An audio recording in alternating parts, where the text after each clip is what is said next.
I'm gonna go live here for a minute. I got a lot of questions about this CD Spark turbocharged.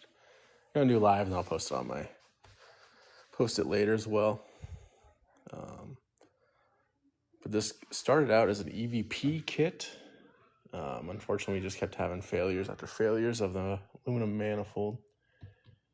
So we ended up kind of doing our own, going to a bigger turbo, everything like that. We did use some of the parts, like the brackets from the EVP kit. The intercooler, we modified it quite a bit.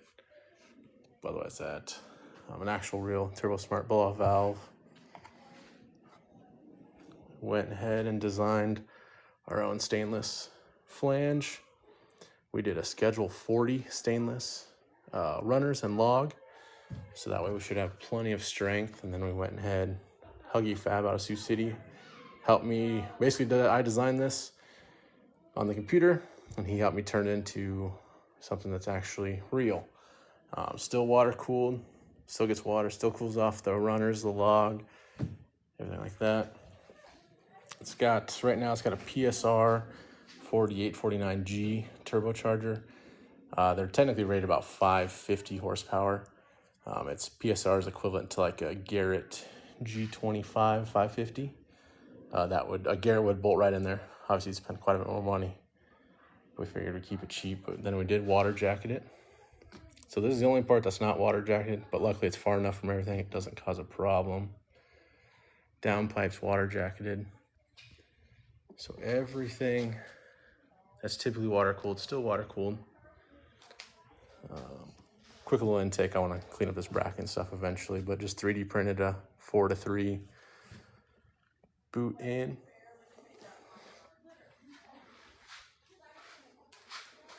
Like I said, it was an EVP kit, which they had some great stuff, but the turbo itself and the manifold it failed multiple times. No matter what we did, we just could not get it to seal and stay sealed. So we're gonna keep the water box, that way keep it safe. If it does roll over, we still have that protection.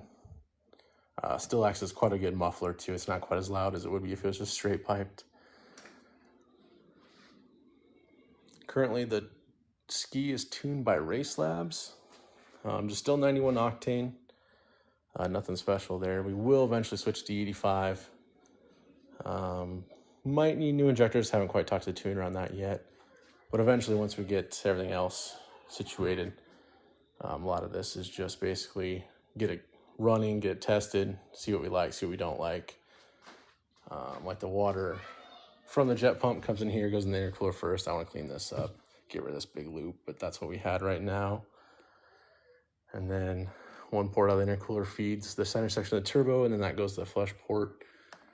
The other one feeds the actual manifold. Manifold comes in, cools off the water jacket on the turbine housing, and then jumps over to the downpipe.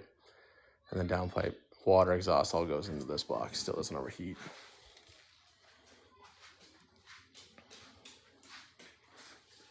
O2 sensor bung right in there, technically water cooled as well. And then what we do is we have it plugged in there, and then I'll come over here. So I designed 3D printed a little housing for Fuel Tech, and I have those files too. I'll gladly share with you. I also have the new Fuel Tech wideband too, but this is the older Nano. And then we plug that in, just a couple connectors here. And then we also have it to where we can log it right into HP Tuners, so the tuner can see my air-fuel ratio as I'm driving it, no issue. And then this just acts as another plug that goes actually into the O2 sensor.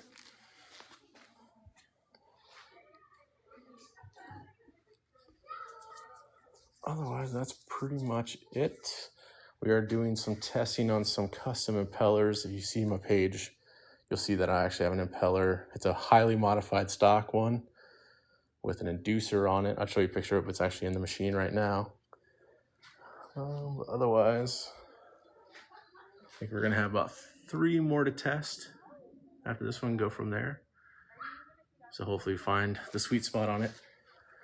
Right now we just have a problem. We just go straight up to the rev limiter. It's doing about 66 miles per hour, but it's on the rev limiter. So we don't know if we're blowing through the impeller or what's going on. So hopefully next week or two, we'll have a better idea what we need to do.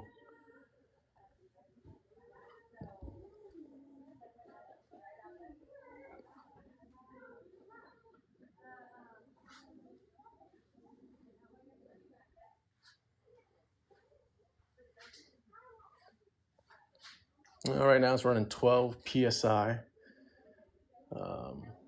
Definitely, obviously we're guesstimating a little bit since we don't necessarily can put it on an engine dyno, but we're guessing a little over 200 horsepower. I had the EVP kit on all last year and most of this year, and everything's been pretty reliable. We really haven't had any issues besides the turbo kit itself. That's when we decided to ditch it and do something else.